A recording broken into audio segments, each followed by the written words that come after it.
Donc là, on va parler de comment est-ce qu'on peut améliorer l'expérience client. Donc l'expérience client, c'est vraiment ce que vit le client pendant son processus d'achat. Donc il y a plusieurs facteurs d'influence qui vont avoir une influence tout simplement sur la bonne expérience ou non du client. Donc là, on a notre client qui est en plein milieu. Donc on peut l'appeler comme on veut. Donc premier facteur, le marketing sensoriel. C'est-à-dire que grâce au marketing sensoriel, on va pouvoir booster son expérience vécue et donc améliorer sa satisfaction. Vous vous rendez bien compte que quand vous rentrez dans une boulangerie, l'odeur du pain, alors soit qui est naturelle, soit qui est artificielle, parce que des fois on met des diffuseurs d'odeur exprès pour attirer des clients, mais vous vous rendez bien compte que ça va améliorer justement l'expérience client, il va se sentir bien, il y a une bonne odeur, donc il va avoir envie d'acheter, tout simplement.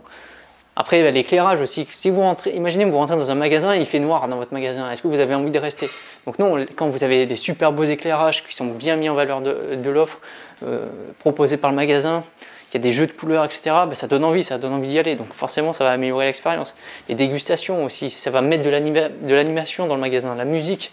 Est-ce que ça vous est déjà arrivé de rentrer dans un supermarché où il n'y avait pas de musique, panne de musique? C'est mort là-dedans, c'est mort. La musique, vous entendez que les mouvements qui peuvent se passer à droite à gauche, c'est pas vivant, vous sentez. Donc c'est vrai que on ne dirait pas comme ça parce qu'on est habitué. Mais le marketing sensoriel, quand vous l'enlevez, c'est là où vous remarquez son utilité.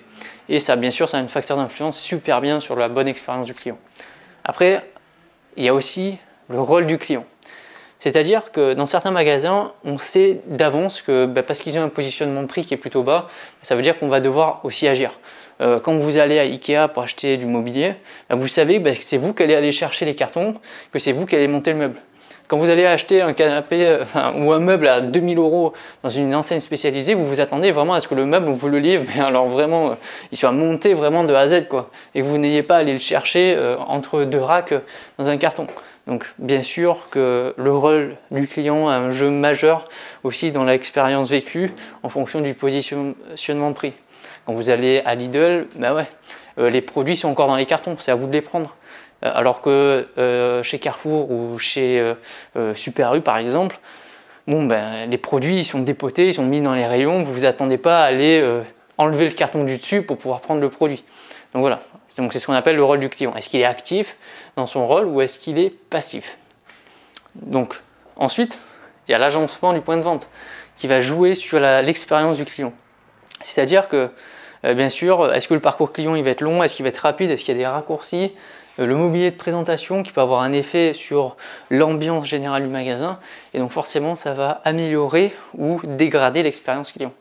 Quand vous allez dans un magasin et que vous vous attendez à faire vos courses en 5 minutes alors que vous avez un parcours client qui est interminable et que vous mettez 3 quarts d'heure, vous comprendrez très bien que le client il est insatisfait.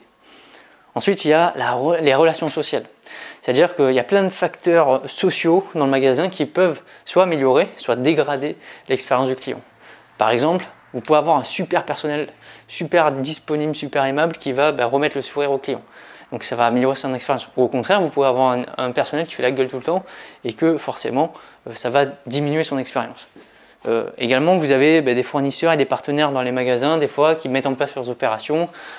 Des fois, la plupart du temps, ils sont sympas, mais des fois aussi, ils envoient un peu bouler les clients en disant qu'ils ne font pas partie du personnel du magasin, alors que le client, lui, il comprend pas, il voit quelqu'un qui est en train de travailler, il pense qu'il est du personnel du magasin.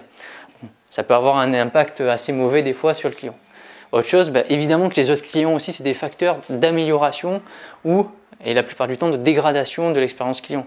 Sans faire exprès, vous rentrez votre caddie dans quelqu'un, il commence un peu à vous embrouiller, votre expérience client elle est morte. Donc les autres clients, des fois par la manière dont ils se comportent, ça peut avoir un effet négatif aussi sur les autres clients, malheureusement vous n'y êtes pour rien.